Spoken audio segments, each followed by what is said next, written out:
Бојадисани се фасадите на две јавни институции. Викендов со жолта боја беше покриен влезот на зградата на Министерството за култура. Друга боја, црна, е истурена врз фасадата на општина Аеродром, а таа гледка утрово ги дочекала само вработените во локалната самоуправа, но не и градоначалникот Златко Марин, кој е на пат во странство.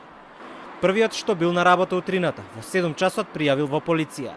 Општина Аеродром веднаш го пријави вандалскиот чин во полиција. Целосната истрага околу овој случај ја водат надлежните органи. Досега општината не била цел на вакви или слични инциденти.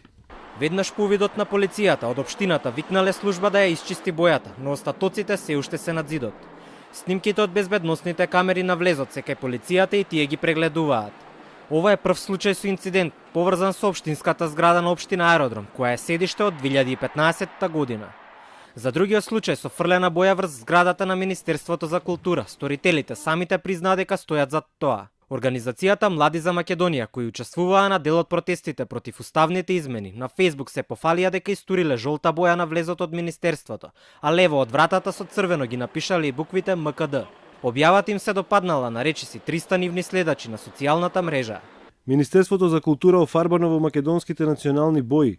Ова е знак дека борбата на македонскиот народ не е завршена, туку борбата сега почнува.